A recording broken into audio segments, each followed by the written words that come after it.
digali. Itu saya pertama membuka kuburan yang pertama, kaget sih Pak ya. Ternyata sosok wujudnya masih ada Pak ya. Masih utuh.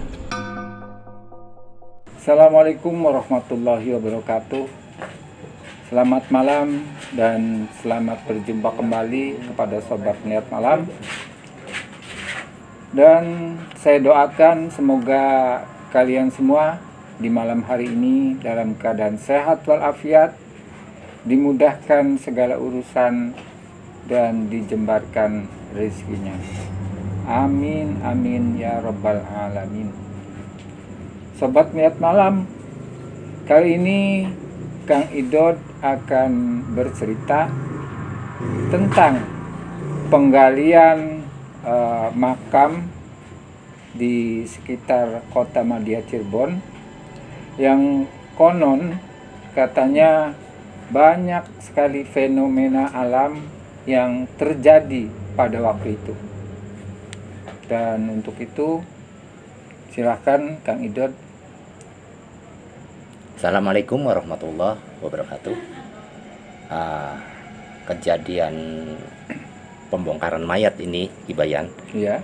itu terjadi sekitar tahun 1980. Ya. Nah, itu kisah saya pribadi ya. Ketika itu saya masih duduk di SMP ya. Kebetulan rumah saya tidak jauh dari lokasi pemakaman umum. Kurang lebih ya sekitar 20 meter lah. Masih di lingkup lokasi pemakaman tersebut. Ya. Waktu itu orang tua saya di situ. Jadi saya tahu persis apa yang terjadi di sekitar pembongkaran relokasi pemakaman umum tersebut.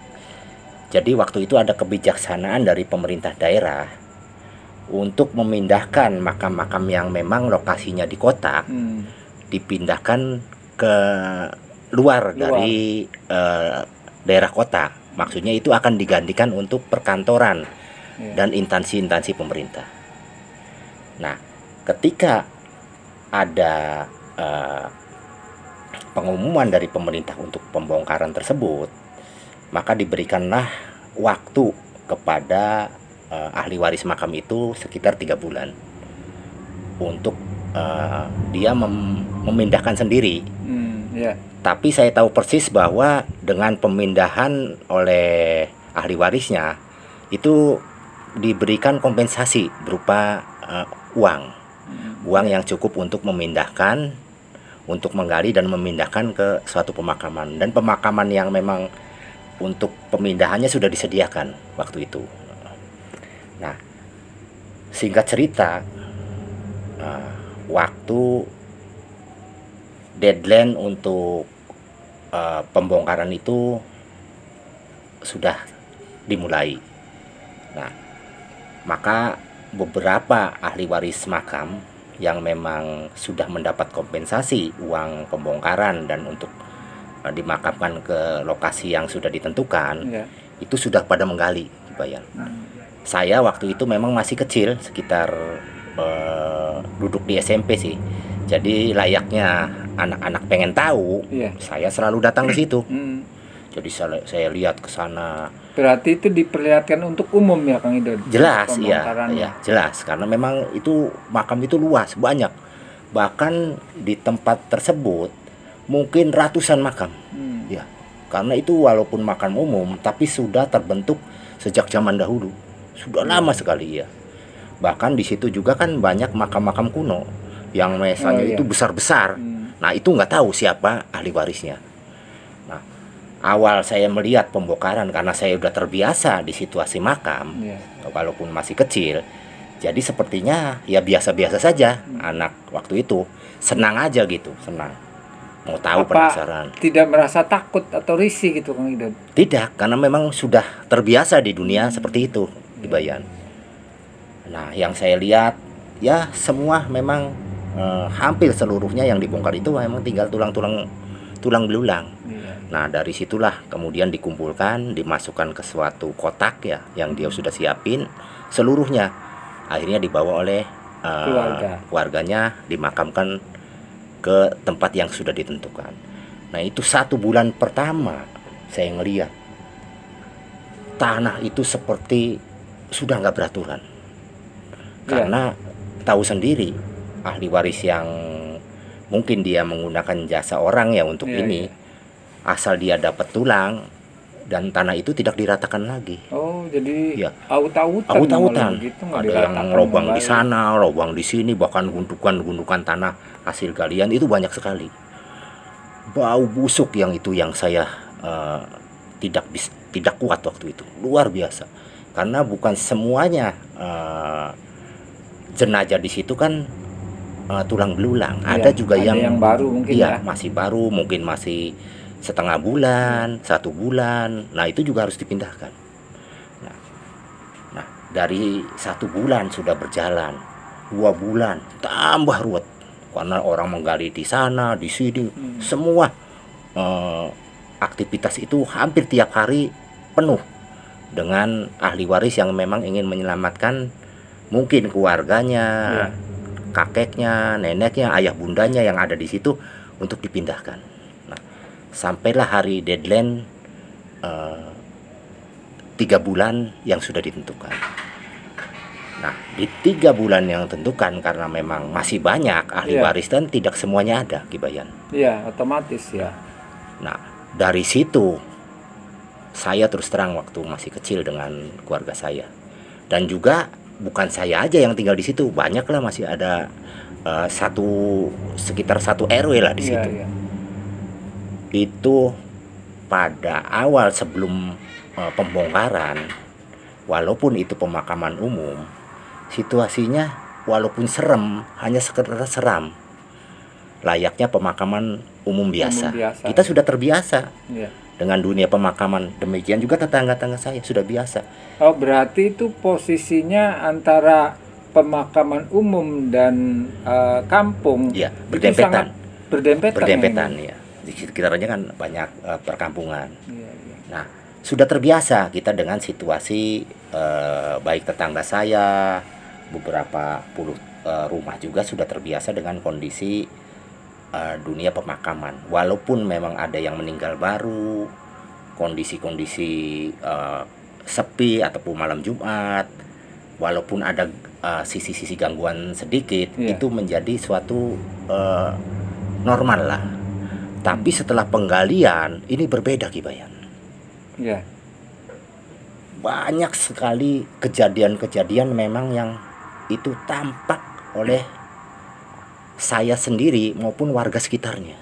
Sepertinya berarti ada kemunculan makhluk-makhluk astral, tak begitu kan? Ya, sepertinya mungkin penghuni makam itu tidak terima. Mungkin baik itu dari sisi-sisi mungkin penghuni lelembutnya maupun sisi-sisi lain, saya tidak tahu lah. Ada saja, bahkan di kampung saya setiap harinya ada aja yang kesurupan. Ngecek ke sana, ngecek ke sini, waduh, luar biasa. Bahkan sampai waktu itu kejadian ada satu pemakaman yang itu sebetulnya jatuh ke bawah, jadi runtuh ke bawah. Itu hal yang aneh, padahal belum digali. Belum digali. Berarti amblas gitu, amblas, ya, ke dalam tanah. Belum lagi situasi kalau di malam Jumat banyak orang yang menyaksikan di situ, mendengar ada suara tangisan, jeritan, bahkan ada yang seperti lolongan, suatu yang sangat memilukan gitu. Dan itu terjadi di situ. Sampai semua warga di situ ketakutan. Bahkan dia bertanya-tanya, apakah memang proyek ini pada saat dia pembongkaran tidak ada izin, tidak ada doa di sekitar makam tersebut. Awalnya gitu pihak dari pemerintah setempat gitu, Kang Idod. Nah, saya tidak tahu waktu minimalnya itu. Tuh ada doa bersama gitu untuk menghormati lah para leluhur yang sudah tiada gitu. Minimalnya seperti itu, Kang Idod. Nah, itu disitulah hingga meresahkan hampir seluruh warga di sekitarnya, yang sebetulnya kita tidak tahu menahu. Dan kita sebelum ada relokasi pemakaman tidak bermasalah, semua aman-aman aja. Bahkan hampir kejadian yang rutinitas sih, setiap rumah itu kesurupan, pindah ke sana, pindah ke sini, sampai yang namanya kita mendatangkan orang kiai paranormal untuk menyembuhkan itu menjadi suatu kebiasaan Selama 3 bulan selama ya. 3 bulan ini. Iya, iya, iya. Nah, sedangkan pihak yang menangani proyek sudah tidak mau tahu, mungkin karena bukan bidangnya ya, Iya, iya. seperti itu. Nah, disitulah kejadian-kejadian yang memang sangat sekali meneror warga setempat. Padahal yang punya proyek kan yang membongkar kan bukan kita, Iya. tapi yang kita punya dampak tuh kita. Akhirnya saya beserta keluarga yang lain, karena memang ada pengurus RT-nya, Iya. kita mengadakan ritual sendiri Kibayan.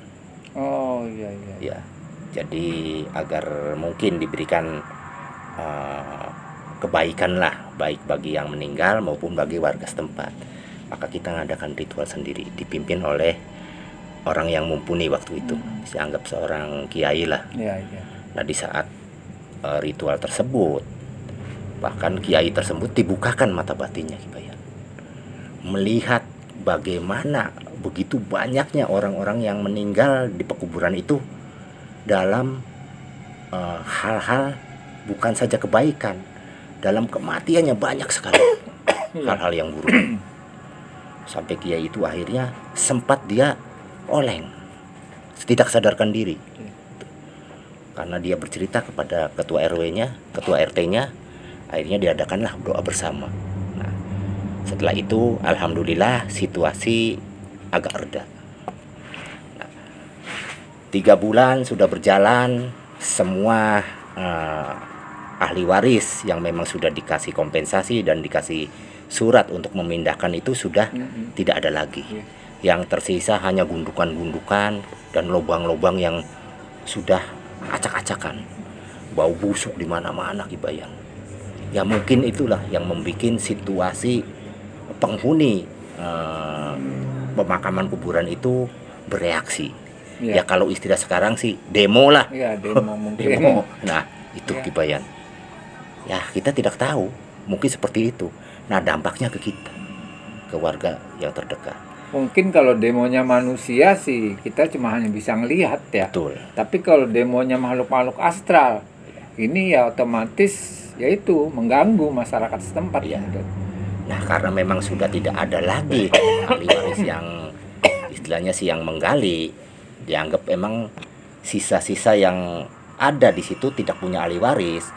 Makanya ini kewajiban bagi yang punya proyek untuk memindahkan. Saya waktu itu masih ingat ketika semua ahli waris sudah memindahkan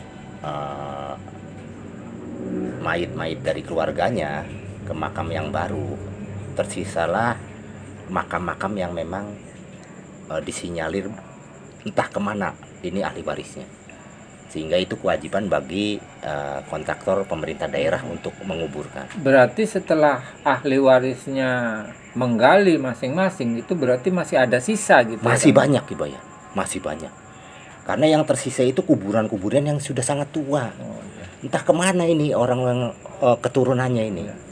Nah, satu waktu karena memang sifat saya waktu itu pengen tahu sama sekali, maka saya selalu hadir di situ. Nah, saya menyaksikan sendiri ada 4 kuburan Kibayan.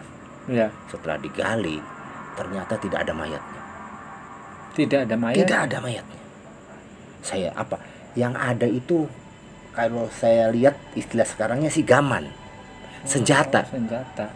Ya. Oh, baru tahu saya bahwa ada kuburan senjata di situ yang isi maesanya maupun bentuk-bentuk itu aja seperti kuburan manusia. Berarti mirip dengan kuburan manusia, jadi Iya. susah membedakan Iya. kalau gitu ya. Saya lihat sendiri, ada tombak, Ya. ada keris, ada golok, ada pedang, bahkan ada jenis senjata-senjata yang aneh. Itu dikuburkan, biasanya itu dimasukin ke dalam satu peti, Ya. kemudian dibungkus seperti layaknya lawon putih mayit ya, Ya. seperti itu. Dan itu sudah rusak semua kainnya. Kain. Hanya tinggal kayu-kayu, kebetulan kayunya juga nggak tahu, kayunya aneh. Itu masih tersisa lah, walaupun di sana sininya sudah dimakan, Rusak ya, dimakan usia. Nah itu juga terjadi setelah dibukanya makam-makam senjata, makam-makam gaman, reaksinya kembali ke penduduk. Bayang. Banyak sekali orang yang sakit. Tapi setahu saya Kang Idon, pada umumnya sesuatu benda pusaka yang sama pemiliknya ini sudah dikubur, biasanya ini ada sesuatu yang istilahnya di luar kendali gitu biasanya Kang Idon. Ya, itu. Artinya di luar kendali, makanya senjata ini dikumpulkan jadi satu, kemudian otomatis harus dikunci supaya istilahnya hal-hal yang tidak diinginkan ini tidak bakalan terjadi ke Ya, masyarakat biasanya umum. ya. Tapi entah itu mengapa itu bisa terjadi seperti itu. Dan kembali tetangga saya, kemudian orang-orang yang di sekitar saya terkena dampak lagi. Ya. Itu bukan lagi sekarang kesurupan, banyak yang sakit kebayang. Iya, iya. Ya kembali lagi kita manggil orang-orang yang mempunyai kriteria untuk mengobatin seperti itu. Itu bukan sedikit biayanya. Iya. Nah, setelah itu selesai kebayang, akhirnya digali lagi, masih ada kuburan-kuburan yang tersisa. Dari sekian kuburan memang sepertinya biasa-biasa lah. Nah, ini ada yang unik kebayang. Ada yang memang sangat menyeramkan. Pada saat itu kalau nggak salah hari Kamis saya ngeliat di tahun 1980. Saya waktu itu bertiga dengan teman-teman saya itu yang sebaya lah, teman-teman main. Yuk kita lihat ke sana. Mau ada pembongkaran lagi, ini ada makam yang mesanya besar sekali katanya. Iya. Nah, tapi tidak ada ahli warisnya mau dibongkar. Ini kata saya, ini sebenarnya makam ini makam keramat. Iya. Ya, ini harus ada ritual tertentu. Namun bagi pemborong, kalau ritual kan dia biaya. Buat apa? Jadi main babas aja. Iya, iya. Main Main bongkar lah. dibongkar lah itu. Saya jelas dengan 3 temannya dan banyak orang-orang yang di atas saya usianya melihat. Karena ini fenomena kuburan tersebut. Entah itu siapa. Di maisanya tidak ada nama. Sama sekali tidak ada nama. Hanya batu besar dengan mesan yang sangat besar, berbeda dengan mesan-mesan pada umumnya. Ini besar sekali, bahkan kepalanya mungkin berapa senti, itu besar sekali. Nah, setelah kemudian dibongkar dengan alat-alat ya yang mungkin sudah disiapkan oleh pemborong tersebut, digali, itu saya pertama membuka kuburan yang pertama, kaget sih bayang. Ternyata sosok wujudnya masih ada Kibayang. Masih utuh. Kalau utuh sih tidak. Tengkorak masih ada, cuma rambutnya panjang. Sepertinya rambutnya tumbuh. Iya, iya, iya. Dan masih lebat. Nah, yang fenomena lagi, yang sangat menyeramkan lagi, itu kukunya panjang-panjang. Seperti kalau saya ukur mungkin ada 1/2 meter. Iya. Semua kukunya hidup, saling Melingkar. Jadi yang satu melingkar ke sana, yang satu ini seperti apa sih itu tuh? Seperti gulungan. Kabel. Demikian ya, juga iya. tangan yang kanannya. Demikian juga kakinya. Kalau kaki tidak terlalu panjang, tidak terlalu panjang. Lah otomatis kalau dikuburkan kan harus rata-ratanya begini. Betul, iya. Berarti ini ke sini. Panjang iya, bukan melingkar ke sana. Karena ini kena posisi dinding ya. Iya. Jadi nggak beraturan dia ke sana. Dan juga tidak semua itu begini Kibayan. Ujungnya sepertinya begini. Banyak sekali. Jadi apa yang kita gambarkan pada saat penggalian sosok mayit di dalam kubur itu, di mana dia waktu dimakamkan itu bersedekap ya, walaupun diingat, tapi setelah dibongkar sih dia lurus. Sepertinya lepas Kibayan. Talinya lepas hingga tangan itu lurus sendiri. Itu memang sudah memakan waktu tahunan. Pasti lurus itu. Karena saya menyaksikan sendiri. Kecuali talinya pakai besi, pakai kawat yang memang tidak pernah hancur. Pasti pada hakikatnya dia lurus. Nah, maka tangan kaki kuku itu sampai panjang. Sampai ada yang 1 meter. Luar biasa ya. Nah sampai ini 1 meter. dari satu kuburan yang memang mesanya sama waktu itu besar-besar, itu ada satu deretan tuh 4 kuburan dan semuanya sama seperti itu. Artinya yang kukunya panjang Yang kukunya itu sama panjang semua, rata-rata iya. seperti itu. Demikian juga rambutnya. Namun bagian lain sudah tengkorak. Oh iya. Tapi ya tidak hancur, tengkorak gitu. Tapi mungkin kalau dilihat dari fenomenanya, ini mungkin apakah memang ada kaitan saudara atau mungkin ada persamaan ilmu waktu dia masih hidup, Kang Idan? Diperkirakan. Kemungkinan sih ini mungkin satu keilmuan ya. Iya. Mungkin dari jalur satu keilmuan, mungkin satu jikiran Iya, apa iya. antara guru dengan murid, apa satu ini. Nah, yang saya hitung di situ 4 makam itu seperti itu semua. Nah, 2 makam yang terpisah sama seperti itu. Jadi jumlahnya ada 6 Makam kuno. makam kuno Iya, iya. yang memang fisiknya berbeda dengan mayit-mayit lain. Itu semuanya tumbuh. Tuh. Tumbuh seperti batara karang. Ada yang saya dengar itu orang yang mempunyai ilmu batara karang katanya. Iya, iya. Cuma saya tidak yakin ya. Apa mungkin Ki Bayan tahu mengenai hal tersebut? Tapi kalau setahu saya, kalau memang itu orang yang mempunyai ilmu daripada batara karang, itu pada umumnya itu jasadnya akan menjadi kecil, menjadi mumi. Gitu. Ya, umpamanya dari bentuk manusia itu, jadi semakin lama dia akan semakin mengecil. Bahkan diperkirakan jadi boneka yang mini gitu. Itu setahu saya, Kang. Nah itu Ki Bayan, hal-hal yang seperti itu memang jarang terjadi. Cuma saya menyaksikan sendiri. Nah setelah kejadian pembongkaran dari 6 pekuburan itu, itu reaksinya lebih besar lagi. Bahkan hujan halilintar waktu itu. Malam harinya tidak henti-henti. Di tahun 1980-an waktu itu memang masih belum banyak orang seperti sekarang ini, Pak ya. Atau mungkin bertepatan dengan musim penghujan, Kang, itu? Sebetulnya sih belum waktunya. Memang sudah mendekat tapi belum waktunya. Dan beberapa yang anehnya kan beberapa petir waktu itu sampai menyambar pohon segitu terbakar, Ki Bayan. Padahal sebelumnya tidak pernah seperti itu.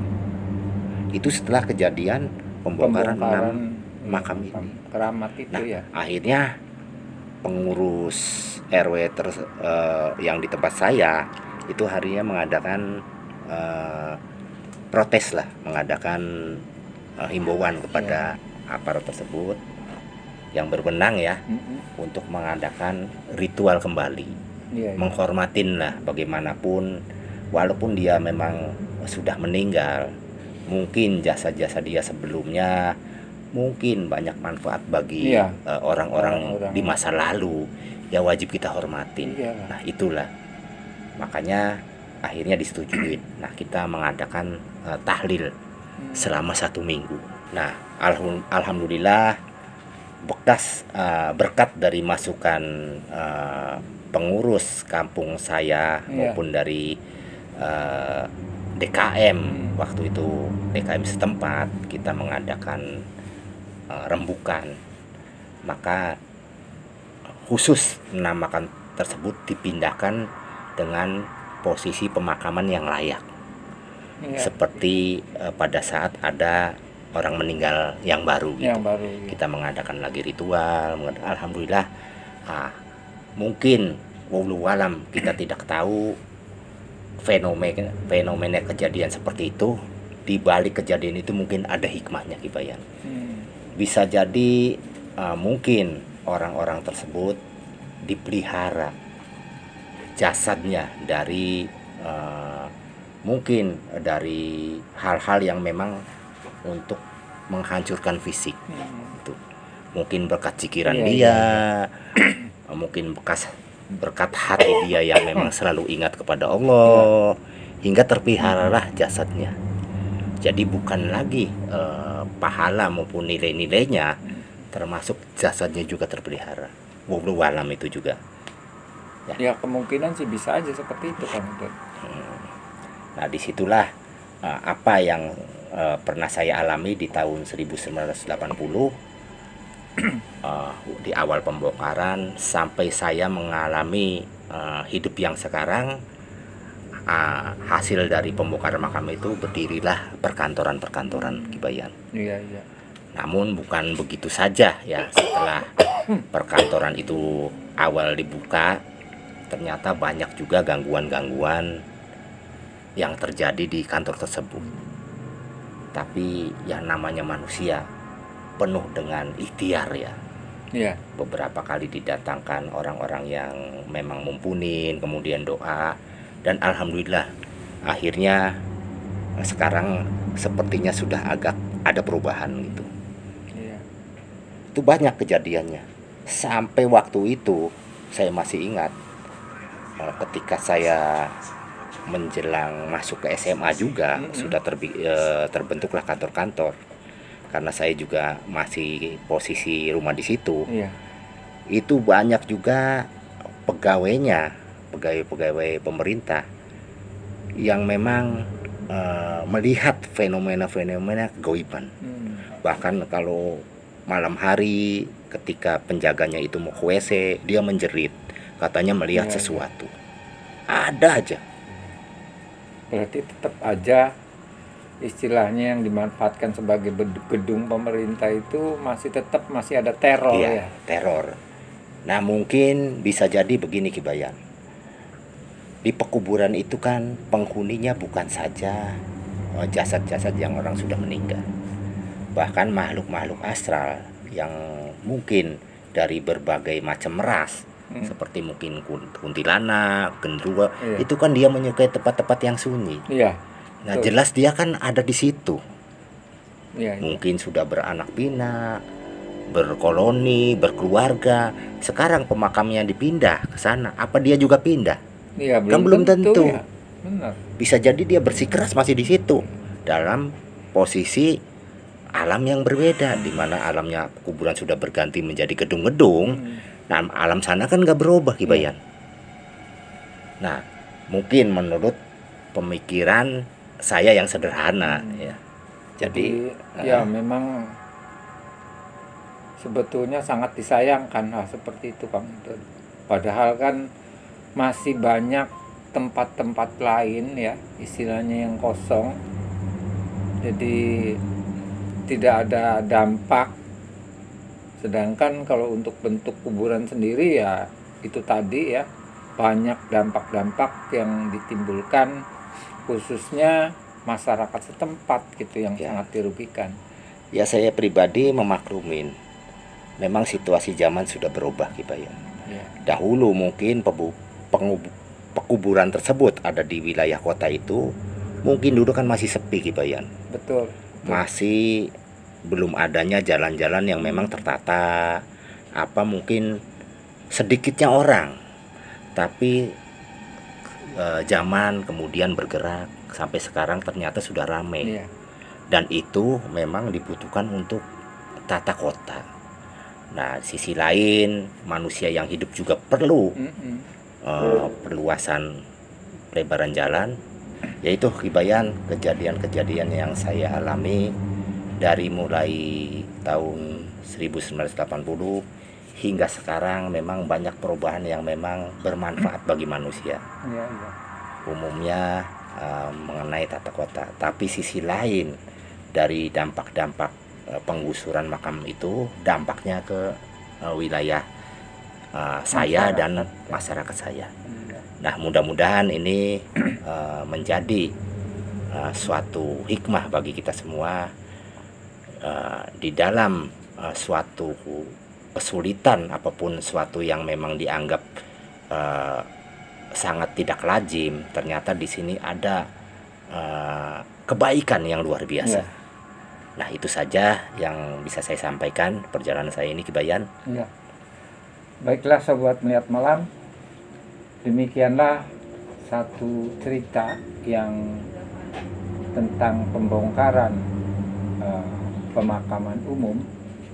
Mudah-mudahan kita bisa mengambil satu hikmahnya dari kejadian-kejadian itu. Dan akhir kata, assalamualaikum warahmatullahi wabarakatuh.